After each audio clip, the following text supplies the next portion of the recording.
doing, Bill? Feeling very feisty this evening. Do you? Becky what's growing? No, honey. That feeling's not growing in the garden, Brian.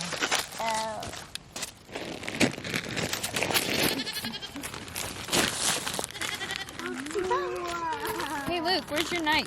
Oh, yeah.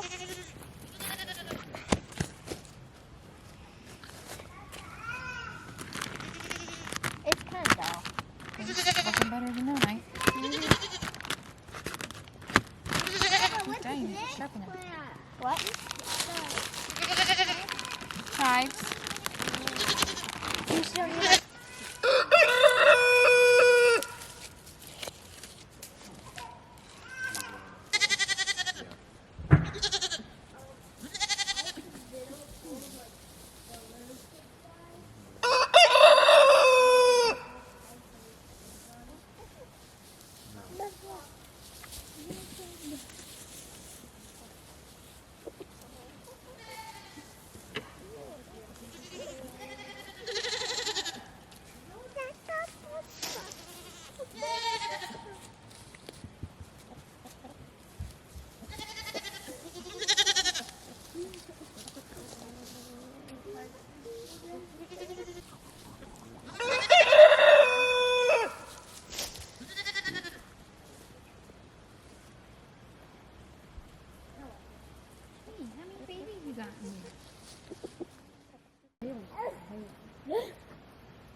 Hey, do you know what the fence is on?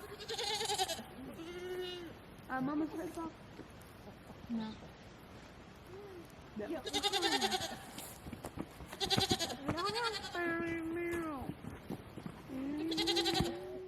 Hello and welcome back to Johnson Branch Farm. My name is Rachel and this is Noah, and we are doing a little planting out here. I guess I'm going to call this the kitchen garden, cottage garden, because we call our little tiny house the cottage. I'm not really sure.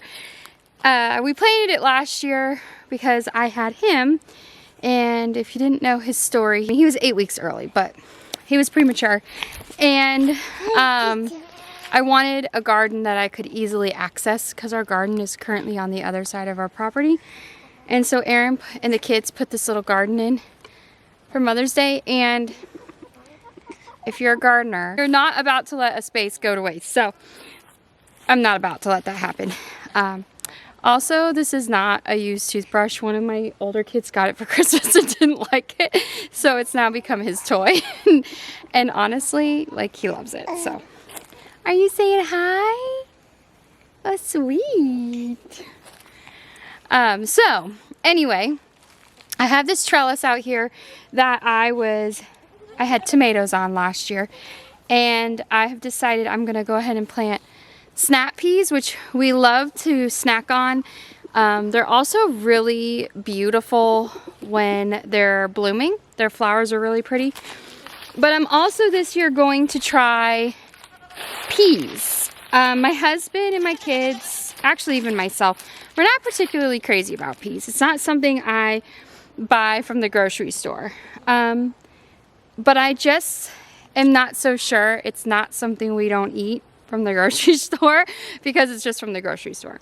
I want to see if fresh peas out of the garden are different. They taste better. So that's our little experiment for the year, and we're going to grow them on this trellis next to the snap peas. So what I did was I just kind of pulled the leaves away from the trellis, laid down a small layer of compost. This had compost put in last season.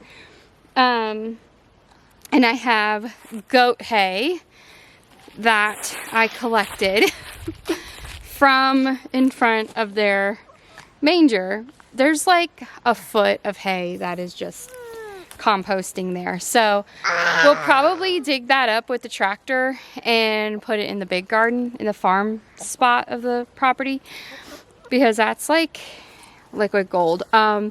Goat manure doesn't have to be composted. It's a cold manure, so it can go right on your plants. Unlike chicken and cow, it needs to compost for a while and break down. Goats can go right on the garden. So that was another that's another perk, one of the perks of having goats. Although if you ask my husband, there's probably no perks to having goats. But I just scooped it up and put it on the bed. And let me tell you, having them next to a garden,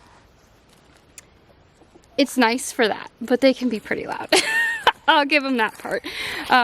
They can be pretty loud. So anyway, I have my, sorry, holding a camera and holding a baby is not that easy. I soaked my snap peas and my peas overnight, and then we had homeschool co-op today. So I knew I wasn't going to be able to plant them until tonight. So I just wrapped them in a wet paper towel and put them in a plastic bag this morning so that they would stay moist and they wouldn't dry out. And now I'm planting them in the dirt. Maybe this guy will get to eat them. What do you think? Think you're going to eat it?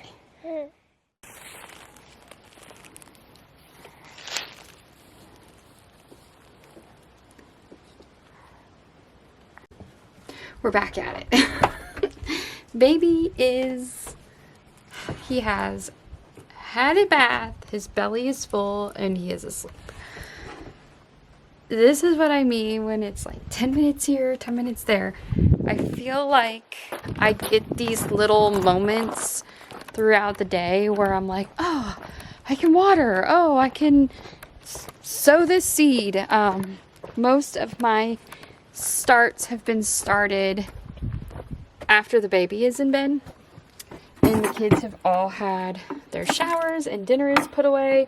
I then pull everything out and start seeds on our counter in our tiny house.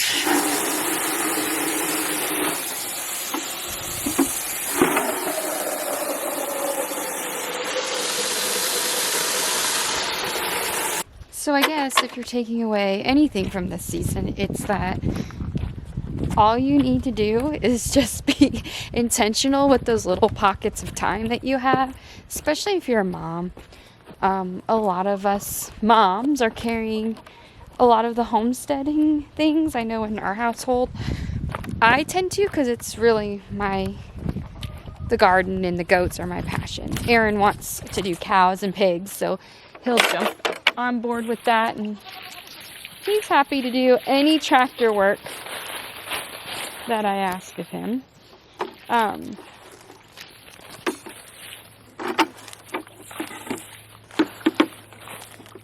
So I'm gonna have to go get more water. I'm trying to do this quickly because you just never know how long he's really gonna stay asleep. It's been a long day.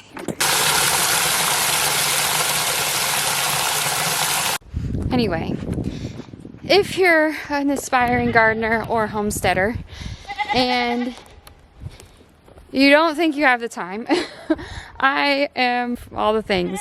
Like many of you, I also wear many hats. And it can feel overwhelming. But if I have any sort of advice, it would be to just do it. 10 minutes here, 10 minutes there. It really all adds up. I have a greenhouse full of plants. I have starts in the house in my bedroom that I've been slowly working on. I will have a trellis full of peas and snap peas here in just a few months, and it will all have stemmed from a few minutes here, a few minutes there, sowing some seeds when the kids are in bed, and it's all going to add up. It's going to be amazing.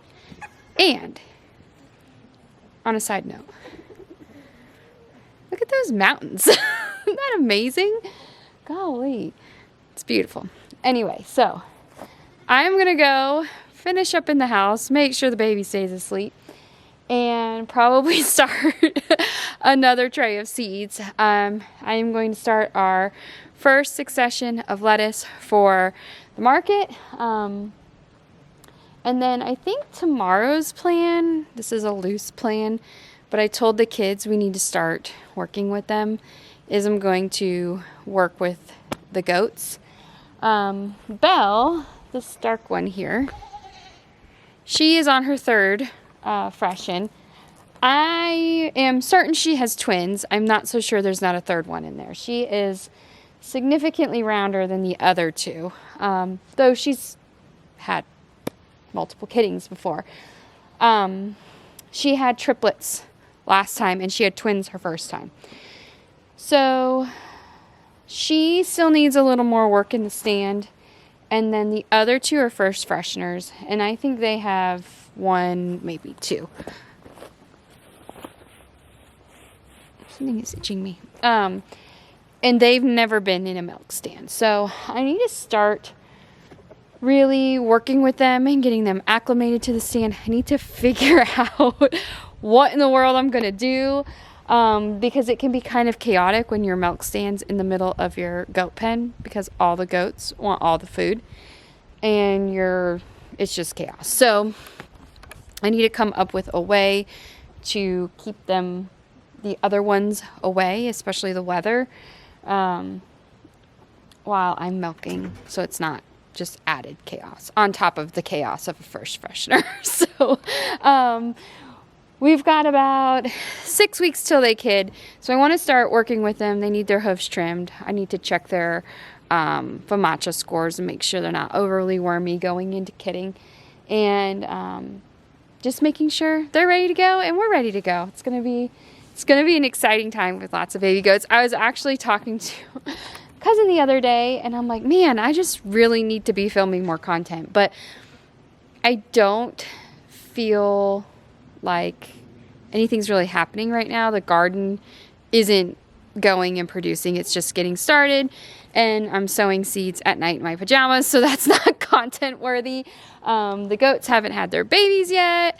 We're just kind of in this like in-between season. She's like, girl, you live off-grid in a tiny house and you're starting a farm. Like, that's pretty interesting. I'm like, oh, when you put it that way, I guess it is. Like, it's just my day-to-day. I take it for granted. But anyway, there's my ramble for the night. I hope you are encouraged, and thank you for watching, and may the Lord bless and keep you. Until next time.